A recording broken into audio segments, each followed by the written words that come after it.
আমরা গত কিছুদিন ধরে ধারাবাহিকভাবে শুনে আসছি একটি বিখ্যাত গ্রন্থ পঞ্চতত্ত্ব বিচার। গ্রন্থটি শ্রী নীলমণি মুখোপাধ্যায় কর্তৃক সংগৃহীত ও প্রকাশিত হয়েছিল এবং এটি 1332 বঙ্গাব্দে প্রকাশিত হয়েছিল। গ্রন্থটি তন্ত্রের পঞ্চম অকার নিয়ে বিভিন্ন শাস্ত্র থেকে সংগ্রহ, সমর্থন এবং তার নিয়ম নিয়ে বলা আছে। আমরা অলরেডি গ্রন্থটির অষ্টম পর্ব পর্যন্ত শুনেছি। চতুর্থ অধ্যায় পাঠ চলছে। গুরু এবং শিষ্য পরম্পরায় এই জ্ঞানপ্রবাহ রয়েছে। শিষ্যের সংকুচিত শিষ্যের প্রশ্ন, সন্দিহান শিষ্যের প্রশ্ন এবং গুরুর উত্তর দেওয়া। যে মূল বিষয় হলো যে মৎস্য, মুদ্রা, মদ্য, মৈথুন এইসব নিয়ে আদৌ কোনো সাধন হয় কি না, এই নিয়ে আলোচনা চলছে। গতদিনের আলোচনা যেখানে শেষ হয়েছিল তা হলো যে গুরুদেব বিভিন্ন শাস্ত্রগ্রন্থ থেকে উত্তর দিচ্ছেন যে এর সমর্থন নিয়ে, এবং এর সূচনা হিসেবে বলা হচ্ছে যে দেবী পার্বতী যখন দেব শঙ্করকে জিজ্ঞাসা করছেন, তখন তিনি দেবী কালিকাই যে এর উৎপত্তি, এর বিধান দিয়েছেন, এই পঞ্চমকরের উপাদানের কথা বলেছেন এবং এই সাধনের কথা বলেছেন। সে কথা স্বয়ং শঙ্কর বলেছেন এবং স্বয়ং দেবী তাকে জানিয়েছেন। এই রকম একটি জায়গা থেকে আমরা আলোচনা শুনেছিলাম। আলোচনা শেষ হয়েছিল অষ্টম পর্বের। তো শিষ্য সেখানেও বলছেন যে এতক্ষণ তো শুনলাম, কিছুটা আমার সন্দেহ দূর হলো এই বিষয়ের, এই উপাদান নিয়ে সাধন করার ক্ষেত্রে, কিন্তু আমি এইটা বুঝতে পারছি না, যার মাংসে অরুচি আছে, যে মদের গন্ধ যার অসহ্য বোধ হয়, যে আঁশের গন্ধে অর্থাৎ মাছের গন্ধে যার বমি পায়, সে কি করে এই সাধন করবে?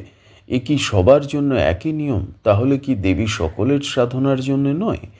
এই রকম একটি প্রশ্ন গুরুদেব বলছেন। তারপর থেকে আজকের আলোচনা। গুরুদেব বললেন, বৎস, অতি উত্তম প্রশ্ন করিয়াছ। যাহাতে এই প্রশ্নের মীমাংসা হয় তাহা কহিতেছি, শ্রবণ করো। যে সকল স্বভাবত নিস্তেজ, দুর্বল, ঘৃণা, লজ্জায় আকুল, কষ্ট সমর্থনে সহনে অসমর্থ, তাহাদিগের জন্য অন্যতম পঞ্চতত্ত্ব ব্যবস্থাপিত হইয়াছে। তাহারা সেইরূপ প্রণালীতে আরাধনা করিয়া থাকে। যিনি যেরূপ প্রকৃতির লোক হউন না কেন, সকলেরই নিমিত্তই উপযুক্ত ব্যবস্থা সংকল্পিত হইয়াছে। ক্ষোভের কারণ কাহারও রাখা হয় নাই। সর্বসাধারণ জনগণ সত্য, রজ ও তম এই গুণত্রয়ের বৈষম্য হেতু সকলে একমত নয় বলিয়া দেবীর আরাধনার জন্য 3 গুণের 3 প্রকার পঞ্চতত্ত্ব সংকলিত হইয়াছে। এটা খুব গুরুত্বপূর্ণ একটি অংশ, অত্যন্ত গুরুত্বপূর্ণ অংশ। গুরু বলছেন যে দেখো, এই জগতে মূলত সত্য, রজ এবং তম এই ভিত্তিতে এবং তার মিশ্রণের ভিত্তিতে মানুষকে ভাগ করা হয়। তো যার তমগুণ, সে তমগুণান্বিত পঞ্চতত্ত্বে সাধন করবে। যার রজগুণ, সে রজগুণ নির্দেশিত পঞ্চতত্ত্বে সাধন করবে, এবং যিনি সত্যগুণান্বিত তিনি সত্যগুণের পঞ্চতত্ত্বে সাধন করবেন। যিনি যে গুণের অধীন হইবেন তাহার পক্ষে সেই গুণের পঞ্চতত্ত্বই বিধি। সত্যগুণাবলীর পক্ষে সাত্ত্বিক পঞ্চতত্ত্ব, রজগুণাবলীর পক্ষে রাজসিক পঞ্চতত্ত্ব এবং তমগুণাবলম্বীর পক্ষে তামসিক পঞ্চতত্ত্ব নির্বাচিত হইয়াছে। সুতরাং দেবী আরাধনা কাহার জন্য পক্ষে আর কাহার কোনরূপ বাধারূপ রহিল না। অতএব বৎস, শাস্ত্র সিদ্ধান্ত পঞ্চতত্ত্ব মানবকল্পিত বলিয়া সন্দেহ করিও না। অর্থাৎ পরিষ্কার গুরুদেব বলছেন যে এটা যে কোনো মানুষে তৈরি করেছে এই বিধিবিধান এবং এই সমস্ত দ্রব্য সাধনের ক্ষেত্রে, তা কখনই তুমি ভেবো না। প্রত্যেকের জন্য, প্রত্যেক যে যেমন মানুষ তার জন্য তেমন পঞ্চতত্ত্বের বিধি আছে। তাহলে সিদ্ধান্ত হিসেবে এইটুকুই আমরা জানতে পারলাম, এবং অত্যন্ত গুরুত্বপূর্ণ এই জ্ঞান এবং এই সিদ্ধান্ত যে যিনি তমগুণান্বিত তিনি পঞ্চতত্ত্বের তমগুণান্বিত ধরনে সাধন করবেন বা পুজো করবেন। যিনি রজগুণান্বিত পঞ্চতত্ত্বে রজগুণান্বিত উপাদান গ্রহণ করবেন, এবং যিনি সত্ত্বগুণে রয়েছেন তিনি সত্ত্বগুণের পঞ্চতত্ত্বের যে বিধি আছে সেটা মেনে চলবেন। শিষ্য বলছেন, গুরুদেব প্রমুখাৎ এই সকল বৃত্তান্ত শ্রবণ করিয়া কহিলেন, প্রভু, আপনি যে সত্ত্ব, রজ ও তম এই গুণত্রয়ের কথা উল্লেখ করিলেন, তাহা কিরূপ কহিতে আজ্ঞা হয়। গুরুদেব কহিলেন, বৎস, এই পরিদৃশ্যমান জগৎ যাহা দেখিতেছ, অনুভব করিতেছ, বিচার করিতেছ এবং যাহাতে মুগ্ধ হইতেছ, তাহাই ওই গুণত্রয়। অর্থাৎ এই জগৎ সংসার আসলে এই 3 গুণে রয়েছে। যদি আমরা সাংখ্য দর্শনের কথা হিসেবে বলি, 24 তত্ত্বের জগৎ, বা কেউ কেউ 27 তত্ত্ব বলেন, সেখানে এই 3 গুণকে বলা হয়। তো এই 3 গুরুদেব বলছেন এই সমস্ত জগৎ এই 3 গুণে রয়েছে, সমস্ত কিছুর মধ্যে এই সত্য, রজ এবং তম। এই গুণত্রয় আশ্রয় করিয়া সমস্ত সৃষ্টি উদ্ভাসিত হইয়াছে। দেহি মাত্রেই ওই গুণত্রয়ের আশ্রয়ীভূত বলিয়া আমি লোক সকলকে সাত্ত্বিক, রাজসিক ও তামসিক বলিয়া উল্লেখ করিয়াছি। ওই গুণই কেবল দেহের অবলম্বন মাত্র বলে তিনি গীতার 14 অধ্যায় থেকে উল্লেখ করছেন একটি শ্লোক। আমি স্ক্রিনে যথারীতি প্রতিদিনের মতো দিয়ে দেব। সেখানে বলা হচ্ছে কি, সেই শ্লোকের ব্যাখ্যা অনুসারে বলা হচ্ছে 14 অধ্যায়ের 5 শ্লোক গীতার। সেখানে বলা হচ্ছে, মহাবাহ, প্রকৃতি সম্ভব যে সত্য, রজ ও তমগুণ, তাহা দেহ মধ্যে নির্বিকার স্বরূপ দেহিকে আবদ্ধ করিয়া রহিয়াছে।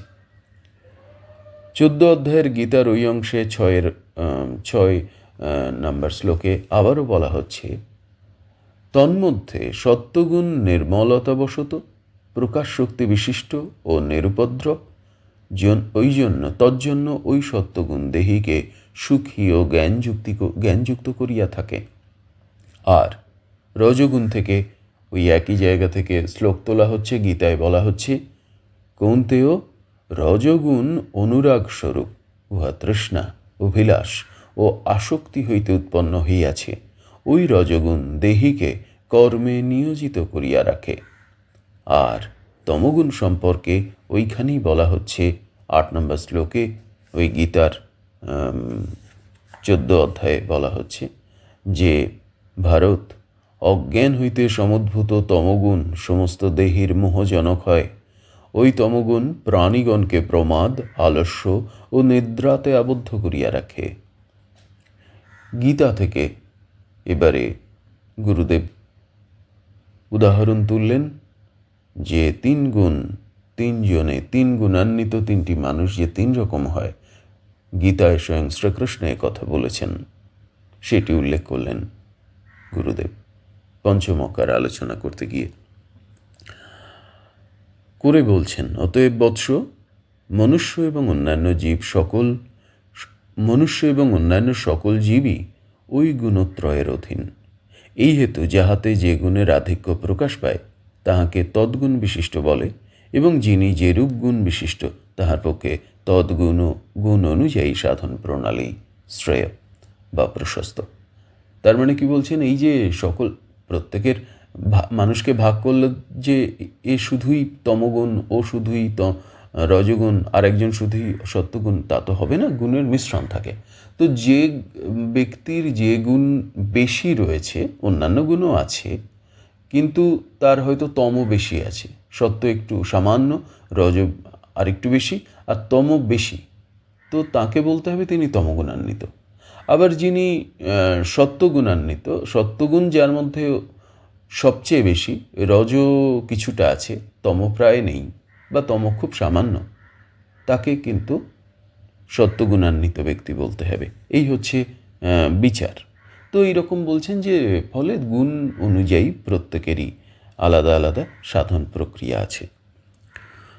শিষ্য কহিলেন, প্রভু, আপনি যে গুণত্রয়কে প্রকৃতি সম্ভব বলিয়া উল্লেখ করিলেন, তাহা উত্তম রূপ বুঝিতে পারিলাম না, অনুগ্রহপূর্বক তাহা বুঝাইয়া দিন। গুরুদেব কহিলেন, বৎস, সত্য, রজ ও তমগুণকে প্রকৃতি সম্ভব বলিবার হেতু এই যে, প্রকৃতি হইতেই এই গুণত্রয় প্রকাশিত হইয়াছে, এবং উহা দ্বারাই জগতের এত বিচিত্রতা সম্পাদন হইয়া থাকে। এক্ষণে জিজ্ঞাসা হইতে পারে যে প্রকৃতি কি? এই প্রশ্নের উত্তর শাস্ত্রে আছে যে সেখানে নিরালম্ব উপনিষদ বলে একটি উপনিষদ থেকে শ্লোক তোলা হয়েছে। তার অর্থ করলেই দাঁড়ায়, ব্রহ্ম হইতে প্রকাশিতা জগতের নানাবিধ বিচিত্র আকার নির্বাণ সমর্থ বুদ্ধি রূপা যে ব্রহ্মশক্তি তাহাকেই প্রকৃতি বলা হয়। অর্থাৎ ব্রহ্ম হইতে, আবারও পড়ছি, ব্রহ্ম হইতে প্রকাশিতা জগতের নানাবিধ বিচিত্র আকার নির্মাণ সমর্থা বুদ্ধিরূপা যে ব্রহ্মশক্তি তাহাকেই প্রকৃতি বলা হয়। অর্থাৎ অনন্ত ব্রহ্ম, যাকে পরম ব্রহ্ম, যাকে শিব বলা যেতে পারে, তার থেকে যে জগৎ প্রকাশ হয়েছে তা বিচিত্র রূপ। সেই বিচিত্র রূপ এবং তার নিজস্ব বুদ্ধি আছে, বুদ্ধিরূপা যে ব্রহ্মশক্তি, এবং তিনি আবার স্বয়ং ব্রহ্মেরই শক্তি, এবং তিনি বিচিত্র আকার নির্মাণ সমর্থা, অর্থাৎ তিনি বহু আকার হয়েছেন, তিনি বহু আকার হয়েছেন, তাহাকেই প্রকৃতি বলা হয়। অর্থাৎ ব্রহ্মকে তো দেখা যায় না, পরম ব্রহ্মকে দেখা যায় না। এই যে জগৎ সংসার, যা এই যে রূপ, এত প্রকাশ, এত বিচিত্র ধরন ধারণ, সবই কিন্তু সেই প্রকৃতি। সহজ একটি উদাহরণ দিলে বোঝা যাবে, যা প্রায় সকলেই দেখেছেন যেহেতু তন্ত্রশাস্ত্রের আলোচনা হচ্ছে। এই যে স্বয়ং মহাদেব বা শিব শুয়ে আছেন, আর তার বুকে পা রেখে স্বয়ং কালিকা দাঁড়িয়ে আছেন, তাঁর ওই মূর্তি, দিগম্বরী কালিকা মুন্ড মালিনী, তিনি দাঁড়িয়ে আছেন। এই যে এই পরম ব্রহ্ম হচ্ছেন শিব, আর ওই কালী মূর্তি, উনি হচ্ছেন জগদীশ্বরী। তিনিই প্রকাশ, তিনিই সৃষ্টি, তিনি স্থিতি এবং তিনিই লয়। এই একেই মহাপ্রকৃতি বলা হচ্ছে। এই গ্রন্থেও এই আদি প্রকৃতি হিসেবে কালীকে বলা হয়েছে। তো এরপরে আবার ব্রহ্মবৈবর্ত পুরাণের ব্রহ্মখণ্ডের 28 অধ্যায় থেকে একটি শ্লোক তোলা হচ্ছে। সেখানে বলা হচ্ছে যে সকলের বীজ স্বরূপিণী যে প্রকৃতি, তিনি পরম ব্রহ্মের শক্তি, উহা পরম ব্রহ্মেই বিলীন রহিয়াছে, প্রকৃতির এইরূপ প্রকৃত লক্ষণ বলিয়া জানিবে। অর্থাৎ ব্রহ্মবৈবর্ত পুরাণের বলা হচ্ছে, আমি শ্লোক তুলে দিচ্ছি স্ক্রিনে, সেখানে বলা হচ্ছে যে সকলের বীজ স্বরূপিণী যে প্রকৃতি, তিনি পরম ব্রহ্মের শক্তি, প্রকৃতিই পরম ব্রহ্মের শক্তি। পরম ব্রহ্মের এই যে প্রকাশ, তা শক্তি ছাড়া, প্রকৃতি ছাড়া কখনো আমরা দেখতে পেতাম না, অনুভবও করতে পারতাম না। তাই সমস্ত কিছু যা এই জগৎ সংসারে আমরা দেখছি, আমরা নিজেরা এবং আমরা যা দেখছি, সকলই আসলে অনন্ত প্রকৃতি, এবং তিনি স্বয়ং পরম ব্রহ্মের শক্তি, তিনি সকলের বীজ, সবই তার থেকেই সৃষ্টি, উহা পরম ব্রহ্মেই বিলীন হইয়াছে। আবার এই প্রকৃতি, আদি প্রকৃতি, পরম ব্রহ্মে গিয়ে মিলেছেন। যৌগিক মতে এই মহাকালী, মহাকালকে গ্রাস করে যখন যেখানে যাবেন, তিনি তার ভৈরব অর্থাৎ শিব, অর্থাৎ নকুলেশ্বরে, অর্থাৎ আর কোনো কুল নেই, নকুলেশ্বরে তিনি লয় প্রাপ্ত হবেন, আবার সেখান থেকেই তিনিই সৃষ্টি হবেন। কিন্তু পরম ব্রহ্ম থেকেই তাঁর সৃষ্টি, পরম ব্রহ্মেই তাঁর লয়। তাই বলছে আসলে যা দেখছি সবই পরম ব্রহ্মকে কেন্দ্র করে সেই মহাপ্রকৃতি, আদি প্রকৃতি, যাই বলি না কেন, তাকে বিভিন্ন নামে ডাকা হচ্ছে। তিনিই সেই প্রকৃতি, তিনিই সব। উহা পরম ব্রহ্মে বিলীন রহিয়াছে, প্রকৃতির এইরূপ প্রকৃত লক্ষণ বলিয়া জানিবে। আবারও গুরুদেব ব্রহ্মবৈবর্ত পুরাণের প্রকৃতি খণ্ডের 1 অধ্যায় থেকে বলছেন, আরেকটি শ্লোক তুলছেন। প্র শব্দের অর্থ প্রধান, অর্থাৎ আদি, এবং কৃতি শব্দের অর্থ সৃষ্টি। সুতরাং যিনি সৃষ্টির আদি, তিনি প্রকৃতি বলিয়া কীর্তিত হইয়া থাকেন। প্র শব্দের অর্থ কি? প্রকৃতি শব্দকে ভাঙা হচ্ছে, প্র শব্দের অর্থ হচ্ছে আদি, যা একেবারে প্রথমে, এবং কৃতি শব্দের অর্থ হচ্ছে সৃষ্টি। তার মানেই দাঁড়ালো প্রকৃতি শব্দটি ভেঙে যে যিনি সৃষ্টির আদি তিনি প্রকৃতি বলিয়া কীর্তিত হইয়া থাকেন। এই প্রকৃতি দেবী মহামায়া, আদ্যাশক্তি, জগজ্জননী, ব্রহ্মাণ্ড প্রসবিনী, সনাতনী, শিবানী, ব্রহ্মাণী, রুদ্রাণী ইত্যাদি নামে অভিহিতা হইয়া থাকেন। এই প্রকৃতিকেই, এই আদি প্রকৃতিকেই আমরা ডাকছি বিভিন্ন দেবী নামে। সনাতনী কি নাম? তিনি মহামায়া, তিনি আদ্যাশক্তি, তিনি জগজ্জননী, তিনি ব্রহ্মাণ্ড প্রসবিনী, তিনি সনাতনী, তিনি শিবানী, তিনি ব্রহ্মাণী, তিনি রুদ্রাণী। এই সমস্ত নাম আসলে প্রকৃতির বিশেষণ। ইনি দেবতাদিগের কার্যসিদ্ধির নিমিত্ত সময়ে সময়ে সাকারা হইয়া আবির্ভূত হন। ইনি আসলে নিরাকার, কিন্তু সাধকদের জন্যে, দেবতাদের জন্যে, সাধক যখন সাধন করছেন তখন তার জন্যে কখনো কখনো প্রয়োজনে তিনি সাকারা হন, অর্থাৎ মূর্তিতে আবির্ভূত হন। তাহলে এইখানেই কিন্তু মূর্তিহীন এবং মূর্তি যারা মূর্তিতে পুজো করেন, আবার যারা বলেন যে মূর্তি নেই, মূর্তির প্রয়োজন নেই, তন্ত্রশাস্ত্রে এইখানেই বলছেন যে সমস্ত জ্ঞানকে যদি প্রকাশ করতে হয় নিজের মধ্যে, তাহলে এই অনন্তকে আমরা ধারণা করতে পারি না। দেবী কৃপার প্রয়োজন হয়, এই জগদীশ্বরী, এই মহাপ্রকৃতির কৃপার প্রয়োজন হয়। তিনি না দিলে আমরা কেউই তাঁর রহস্য উদ্ঘাটন করতে পারবো না। তাই কখনো কখনো তিনি সাধকের জন্য, দেবতাদের জন্য সাকারা হন, অর্থাৎ মূর্তিতে আসেন। দেবী চণ্ডী থেকে উদাহরণ দেওয়া হচ্ছে প্রথম অধ্যায়ের 48 নম্বর শ্লোক থেকে। সেখানে বলা হচ্ছে, তিনি নিত্যা, তিনি দেবতাদিগের কার্যসিদ্ধার্থে এই জগতের তলে যখন আবির্ভূত হন, সেই সময়ই তিনি লোক মধ্যে উৎপন্ন ও সাকারা বলিয়া কীর্তিত হইয়া থাকেন। অর্থাৎ তিনি একই সঙ্গে মূর্তিহীন, আবার তিনি একই সঙ্গে মূর্তিময়ী। তিনি একই সঙ্গে নিরাকার, আবার একই সঙ্গে সাকার। অর্থাৎ কি বলা হচ্ছে চণ্ডীর সেই শ্লোকের ব্যাখ্যায়, তিনি নিত্যা। তিনি নিত্যা মানে হচ্ছে সদা রয়েছেন। তিনি দেবতাদিগের কার্যসিদ্ধার্থে, অর্থাৎ দেবতাদের মঙ্গলের জন্যে, তাদের কাজের ফল দেবার জন্যে এই জগৎ তলে যখন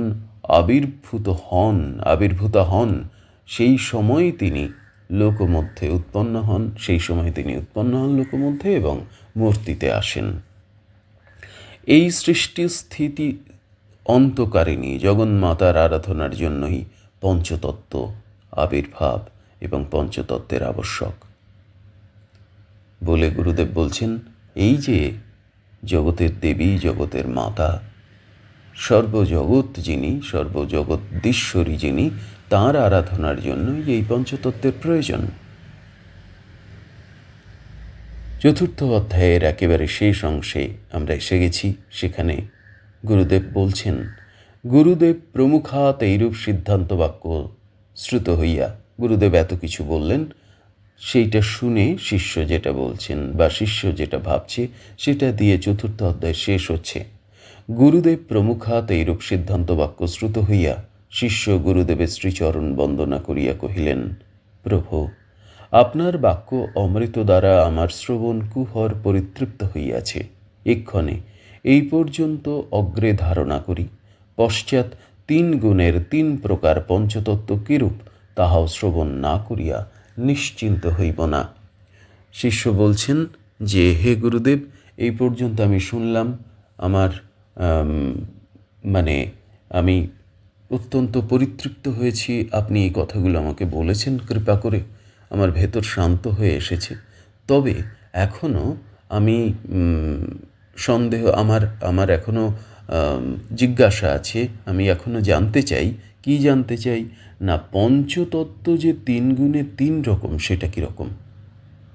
এইটি পঞ্চম অধ্যায়ে আলোচনা হবে। আজকের আলোচনা চতুর্থ অধ্যায় সমাপ্ত হলো এবং এই আলোচনা আমরা এর আগে যতগুলো পর্ব হয়েছে এই গ্রন্থের এই ভিডিওর ডেসক্রিপশন বক্সে আমি প্রত্যেকটি পর্বের লিঙ্ক শেয়ার করে দেব। আজকের আলোচনা এই পর্যন্তই। আমি আমার গুরুচরণে প্রণাম জানাচ্ছি। স্বয়ং মহাদেব সর্বেশ্বর তাঁর চরণে আমার প্রণাম, ভক্তি নিবেদন এবং আমার আকুল প্রেম। স্বয়ং জগদীশ্বরী, সেই সৃষ্টি স্থিতি প্রলয়কারিণী দেবী কালিকা, যাকে বিভিন্ন নামে, বিভিন্ন সংস্কারে, বিভিন্ন রূপে, যার কৃপাপ্রাপ্ত বিভিন্ন রূপ এসেছে, তাঁদের স্মরণ করি। দেবী কালিকা, দেবী ধূমাবতী, দেবী ললিতা, দেবী দুর্গা, দেবী চণ্ডী, দেবী কালরাত্রি, দেবী কামাখ্যা, আর সর্বোপরি দেবী নর্মদা। তাঁদের চরণে আমার প্রণাম, ভক্তি নিবেদন এবং প্রেম। সকলের মঙ্গল হোক।